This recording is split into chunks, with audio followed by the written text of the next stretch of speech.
3. Hello and welcome to another edition of the C Squared Podcast. Your host Curtis and my co-host Aaliyah, and we're back once again with Mr. Joshua Toomey of the Talk Toomey podcast /Notfest / bands and other stuff. He's done a lot of stuff, so I can't even remember all the shit he's done, but he's been around for a while. He's interviewed probably everybody and their dog by this point. Pretty much. So we decided that we were going to talk to him again. This is his third or fourth time here. I don't even know. Do you know? I don't know. Cool. Well, it's been a lot. He's been here quite a bit. I think he's the most recurring guest so far, which is kind of neat. But we're going to talk about interviews today and get his expertise on it from the perspective of what you as a musician should be expecting and what you should be doing. So I'm going to chuck it over to Aaliyah to get us rolling here. All right. I'm not going to ask you for the summary of who you are and what you do, because people can go back and listen to prior episodes with you on it to get the gist of it. What interviews have you been doing lately, Toomey, that you want to tell people about? What's the most interesting interview you did lately? The most interesting interview I've done recently. Actually, I talked a little bit about it before we started recording, but I just did a really long talk with Craig Owens of Chiodos and Drugs fame. That's one of my favorite all-time singers, and I know he's got a bad rap, and I know some people that have played music with him over the years, and he's probably not the most pleasant person to work with. So I was kind of nervous going into the interview, but man, he was a great interview, and that'll be out in a couple of weeks. Upcoming on the Talk To Me podcast, Dave Snake Sabo of Skid Row. That's a childhood hero. So nice. that was a fantastic interview. He was a talker. We'll get into that and what made him such a great interview. And then I just did, I think, 16 interviews at Louder Than Life. Ranging from, In Flames and Apocalyptica to Plush and, a few other bands, Taipei, Houston, Vinded. My boss at Notfest was there, so I interviewed him about his charity work that he does and things like that. So yeah, man, I've had a lot of interviews over the last couple of weeks, and it's funny you even bring that up, because with the podcast, I'm like, well, do I do more commentary with my co-host Chris Aiken? Do we do more interviews? And we had a talk at Notfest, and it's like, all right, well, let's focus more on the talk with Chris Aiken, two dudes talking, commentary on music and whatever. And I was like, all right, fine. I'm not going to do as many interviews. And bam, I've done like 20 interviews in the last 2 weeks. So that's the universe telling me how that you're an works. idiot. Yes. I have a follow-up question to me. So how do you keep the interview fresh as a journalist when you're doing 20 in 1 week? I would get fucking bored, dude. I couldn't do it. I didn't like this was the first year that I had a @notfest.com email address for Louder Than Life. I've covered Fair. Louder Than Life, I think, for 6 years. I went the first year as a fan, every year since then as a media member. This year was the first year that my email address was like a Notfest email address. So I don't know if that made things differently, but man, my inbox got bombarded with just, hey, can you interview this person? Can you interview that person? Can you interview this person? And there was 100 bands at this festival. And I was like, I'm just going to cherry pick. And I took a couple of the younger bands that are still kind of coming up. And I tried to keep it to, bands I wanted to talk to, or they had a story that I, knew something about. But one of my first interviews of the day was Apocalyptica, and they kind of just came up and said, hey, can you interview Apocalyptica for me? And I knew their tour manager, which, long story short, from years ago. And I was like, yeah, man, I can do that for you. And I had to sit there and like take 5 seconds and go like, what do I know about Apocalyptica? All right, they have the cellos, they got the Metallica ties, they did a song with Corey Taylor, they did a song with, the guy from 3 Days Grace. And so you sit down and you just try to put together an interview. But for the most part, I really tried not to do like a form questionnaire for this one. What's your favorite pizza topping? Any of that stuff. If you were a fruit, what fruit would it be? You don't want to. I try to stay away from that stuff, and I tried to get 10-minute interview out of everybody talking about their new album, maybe trying to find something in the past. I had Monty Pittman, who plays in Ministry now, but he was also the guitar player for Madonna, and he played some guitar on a Sporty Spice record. So I thought, I was like, let's just pull some of that out. And he was like, man, those girls are great. And he was talking about all the Spice Girls that would come out to the Madonna shows when he played, just trying to find that little nugget that kind of gets people talking. And just to keep it fresh, I like talking to people. And, if you have a cool story or you're out there trying to, further your music career, I'm always here to talk. I don't have another follow-up, Lee, if you were waiting for one. Okay. So it's interesting. I feel like you have to have such a massive knowledge just kind of sitting in your brain as an interviewer to be able to just, do an impromptu interview like that. Did you like prep when you're going into like a festival situation like that? Do you like prep some knowledge about all of the bands, or how do you handle that? Yeah, with this one, I all of the interviews that I had booked, I had at least, a sheet of paper, a little bit of notes here and there, the new album, when it came out, who they're on tour with, all the basics. And then, like I said, kind of go into maybe something in their past. And I did give every artist, because it was, 16 interviews but it was over 4 days. And, one day it was only 2 interviews, one day it was like 5. So it wasn't all at one time, back to back to back to back. So I did have some time to breathe, because I've done actual podcasts, like 3 or 4 in a row at like 30 to 45 minutes a piece. And you're having like full on conversations with these people. And by the end of the day, you're just, your brain is fried. So this wasn't that bad. That if you can just do the new album, do the tour, that's 2, 3, 4, 5 minutes. What's the future of the band? That's a couple of minutes at the end. You just got to kind of find something for the middle. So, it's not as crazy as it sounds, I guess. So to get into the swing of things, because we could probably ask you all these types of things for hours here. So the main focus we wanted to go over today was what you look for as an interviewer when you're interviewing a band, like from the musician's perspective, I guess. Yeah. But we're talking to you. Curtis is actually getting us back on the rails for I'm once. getting us on the rails for once, I know. But so you've been both. So right now, from a journalistic perspective, I guess, let's start that off. Sorry, my phone decides to go off right when I'm talking. Yeah, mine did too. So, so what do you expect as a journalist that the band should know or do when they come into an interview? I think most of them, as long as they know that they're there to talk and to sell themselves, I think that's the most that you want out of an interview. Because I've gotten some interviews in the past and nothing's coming off the top of my head, but tough to get through. Hitting that 10-minute mark, you're just pulling stuff out of them, and you're like, you're the one out here trying to sell something, not me. Like, I'm not trying to sell myself or anything else. I'm trying to help you sell your record or sell your this, that, and the other thing. So I guess the main thing is just to be honest and try to have a couple of stories. I know that some of these press days can get long, like to where I did 5 or 6 interviews in a day. They like when I was hanging out and Jelly Roll showed up. Jelly Roll popped out of his golf cart.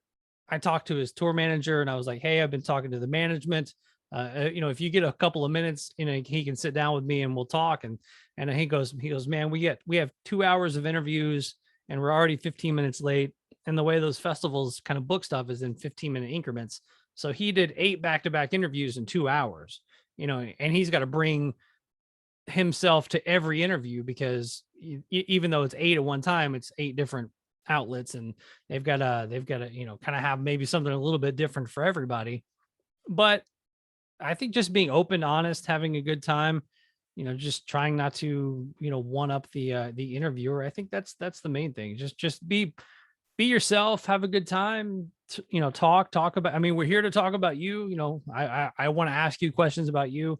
Kind of going into that, I keep bringing up the Craig Owens thing, but that was the most recent was, I'm such a big fan of his, but I don't know a ton about that band. That's not one of those bands where I could probably pull off a 30-minute interview off the cuff. I probably could, but but I was still curious because I was asking questions that I didn't know the answer to. When sometimes you ask questions knowing the answer already, you just kind of want the story for your show or something like that. Yeah.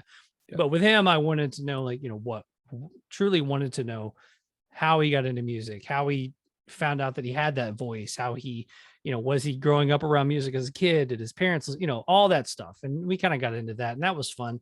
And I think most artists and people getting interviewed are narcissistic enough to want to talk about themselves. So that's always nice. Okay, so what is the main difference in your opinion between interviewing an established artist versus a new one? I know you mainly handle established ones now. I know that, but what is the main difference when you're dealing with those with newbies versus seasoned veterans, I guess? Well, I'll just use myself as an example. I got sent a couple of radio interviews that my band did when we were like 19. I was like 19, 17, 18, 19.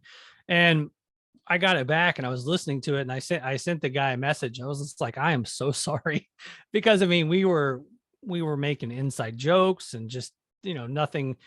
Every question had a dumb answer, and we were just like, nobody was taking it seriously. And it was pretty annoying listening to it as a 40-year-old listening to my 20-year-old self talk about, like, I knew the jokes still, but I know that anybody listening had no idea what we were talking about. And I could tell the host was like trying to keep it on the rails, much like Curtis does, because Curtis is always good about keeping everything on. I am never good, Right, except for 100%. today, ever. But yeah, I mean, just I've said this a lot. I mean, you get like a seasoned vet, and you say, hey, we're going to interview tonight at 7. At 7 o'clock on the dot, your phone rings, your Zoom opens up, boom, there's the artist.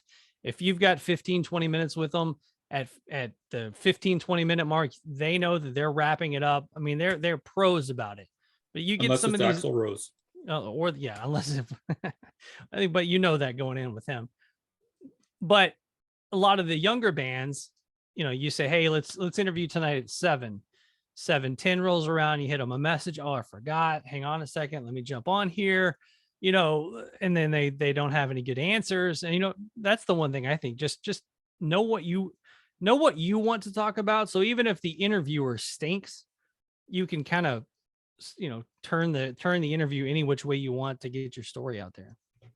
So That's a really good tip, to just know what you want to say. Yeah. I wanted Leah to jump in and start asking, because she's the musician. Well, you're a musician too, but you know what I mean. Like, she's the musician out of the two of us. Right. I want to know what she would be curious Well, about. I mean, that was kind of one of the questions that I thought of, like, what's the difference between doing a seasoned or interviewing a seasoned veteran versus a newer, younger, or newer musician. What are some of the mistakes that you see younger bands making that you think they could remedy? Simple yes or no answers, anything like that. Like, I interviewed a band the other day, and they were a younger band. They were older musicians, but they were a new band, kind of put it that way. Right. But I'm much more of a conversationalist when it comes to an interview. And so I started out the interview with, I love the new album. It made me think of this, made me think of that, kind of praising the album, waiting for them to be like, oh, thanks. We put a lot of hard work and time into this one. And we, this is the statement we wanted to make, or something like that. And I gave them a good minute or two of praise, and they just said, thank you. And then it kind of stopped me. And I was like, oh, so where did you record? I had to go into interview mode, but I was kind of waiting for kind of the volley. And they just kind of, grabbed the ball and kept it. Right, because you probably gave them plenty of stuff they could like bounce off on and like Right. start a conversation off of, and nothing. Right. I can see that happening for sure, just depending on whether people are seasoned conversationalists or not. I'm curious about, like, okay, because how many people do you think is too many to interview at once, Toomey? Oh,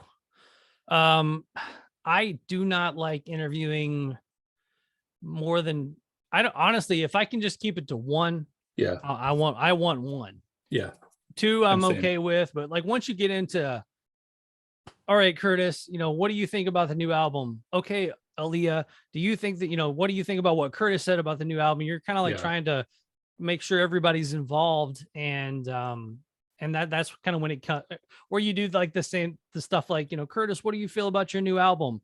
Okay, Aaliyah, same question to you. You should start doing that type of stuff. And it's kind of, I don't like kind of playing that part of the interviewer. I like having Same. conversation, but then, Same.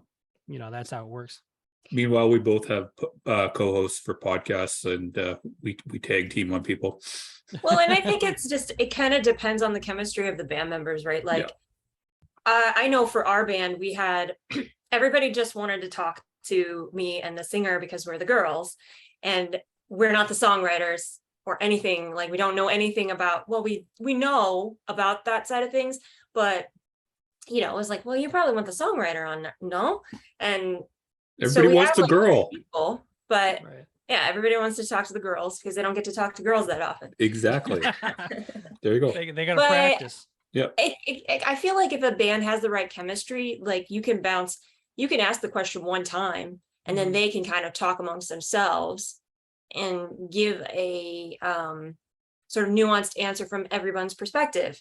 And they just have to make sure that they're comfortable invading each other's conversation space. Yeah. The I go back to Heidi from Butcher Babies a lot, how she used to be in media, so she's kind of got that media background. But I interviewed, it was her and Lena from Infected Rain, and they were all three together. And so I would kind of throw a question into them, and then Heidi would take it and she would be like, what did you think, Lena? What did you think, Carl? Like it was kind of funny how that interaction worked. But yeah, for the most part, I really like to do one-on-one type stuff. You get a little bit more personal that way too. And kind of back to the, where everybody wanted to interview, you and your singer. It's funny when I think back to like my early bands, like me, or like, me being the bass player is probably going to be the last person to get interviewed, but I'm probably going to talk more about the music. And if you were to interview our singer, he would be like, I don't know, like, I didn't really write the song. I don't know. I wrote the lyrics, but he's not very conversationalist and not very open like that. He wasn't one of those flamboyant frontmen. So I think if we would have gotten tons of interviews back then, it'd probably been like, you probably want to talk to the bass player or one of the guitar players. So Toomey, let me ask you this then, because you kind of brought it up then. What if you get in touch to talk to a certain band and you really want to talk to a specific member, but the publicist of the band only wants to give you a certain person? I want to see how you deal with that then, because you just brought that up indirectly. Kind of depends on the band. One of the I actually talked about it on my podcast, so it's not like it's a secret or anything like that. But like recently, the new Lamb of God album comes out, and they like, hey, would you like to speak to Willie, guitar player from Lamb of God? I'm like, that sounds perfect. So I start doing the interview questions, and this is the one part, because if I get told I'm going to do a certain member of the band, I'm going to curtail the interview to that certain member of the band. So if you're sitting there on the Zoom and another member pops up, it kind of throws you all out of whack, because you can't be like, so what do you think Willie would have thought about this? But so I got offered Willie, and then he came back through as John Campbell, the bass player, like confirmation, John Campbell, blah blah blah. And I was like, I just had John on the show, can I get anybody else? And it was like, it's like, all right, well, how about Mark Morton? And before I could even reply to Mark Morton, it was like, how about Art Cruz? And I was like, fine. I was like, whatever. I basically got everybody but Randy and Lamb of God offered to me in like an hour span. And then at Louder Than Life, there's a band called Bayside, who I'm not the biggest fan of, but their bass player does a Star Wars podcast with the bass player from Story of the Year that I do enjoy. So when I saw the Bayside was available for interviews, I was like, hey, is Nick available? And they actually rolled me back. They're like, well, we don't know if Nick's going to be doing interviews that day, but if he is, you can have him. And so I didn't know until Nick walked over to do the interview that I was actually going to get him. But, we talked Bayside, and then he also has a podcast and that he plays music on. And then he also has the Star Wars podcast. So like that was a very easy interview. What do you think about the Disney Star Wars? That type of stuff. So yeah, I mean, I've gotten a little bit more kind of just direct with the publicist, be like, hey, would you like to speak to, insert band name now? And I'll be like, all right, yeah, but I would really like to speak to this person.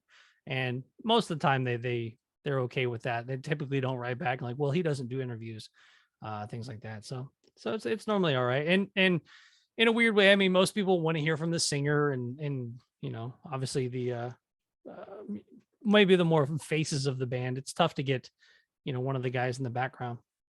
Yeah, it's kind of weird because you just an offhand comment that nobody wants to talk to the bassist, but Yeah. except for Motley Crue. But I think Motley Crue is the only band in the history of metal where the spokesperson was a bassist. Just an observation I just realized. But Right. Back on the rails though for a brief minute, because we got about 5 minutes Thank you, left. Curtis. You're welcome. Because we got about 5 minutes left. Wow, we've been going through this a lot. So what would be your top tip? This is my final question before I give it to Aaliyah. What would be your top tip for a musician getting prepared to be interviewed by someone? Newbie. New interview. I guess truly just go into it basically wanting to tell what you want them to know. Just if you're going to be interviewed, because let's see, because nobody knows who you are. So you need to let everybody know who you are. And if the questions are generic and silly, I mean, there are still some very poor interviewers out there that are, where did the band name come from and stuff like that. And unless there's a cool story behind the band name, maybe like leave that one alone. But, just because you can take kind of any question you want and answer it a little bit and then kind of skew it to something else. I recently did an interview for, I was interviewed for a podcast called the Lucy's Record Shop podcast. And it's a club that I played in the 90s. And so that the lady that ran the club knew me as a kid selling out shows at this club. And she knew all that stuff firsthand. So she was able to kind of like ask me those, like the questions I want to talk about, like, how did the band get together? What did you think about this? Like, I remember seeing the guys that I ended up being in a band with when they walked into a room and I was like, those are the coolest guys I've ever seen, and she kind of got to ask those questions and the nostalgia in me too was just blowing up. So I loved answering those questions and kind of going down memory lane with that type stuff. But with a new band, I mean, you just definitely have to get out there and I guess wade through all of the ridiculous questions. And, if your press release says anything about anybody that of note, you're going to have to answer questions about it. Like if your album was produced by a producer that worked with 9 Inch Nails, make sure you have a cool story about that guy. Try to have some good stories, man. Just be a good storyteller, I guess. Just be a good storyteller. Yeah. It's easier said than done, but yes. Yeah.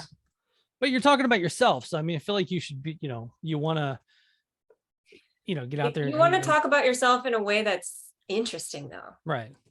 I have a quick question, if I may, Aaliyah. Do we have time? Go ahead, yeah. Well, so Shield of Wings, for example, because they're a newer band. I'm just going to use you guys as an example here. So let's say Shield of Wings gets interviewed by you, but it's not really going well. I shouldn't say Shield of Wings because it's a bad example, but yeah, because you're saying we're not. I know. I shouldn't have said Shield of Wings, but okay. But the interview's going off the rails. What can the band do themselves to handle that, to help the interviewer, if that makes sense? The way you're saying it, it kind of sounds like there might be multiple people in the room. Yeah, exactly. Yeah. All right. Well, so I'll give it to you this way. When my old band got back together for this reunion show we did a live stream. And so the guy that actually interviewed me back 20 years ago, we had him moderate it because he was the local radio disc jockey back in the 90s and 2000s. So I was like, hey man, will you moderate this live stream? So all 5 of the band and then our good friend Al John Go jumped on the live stream.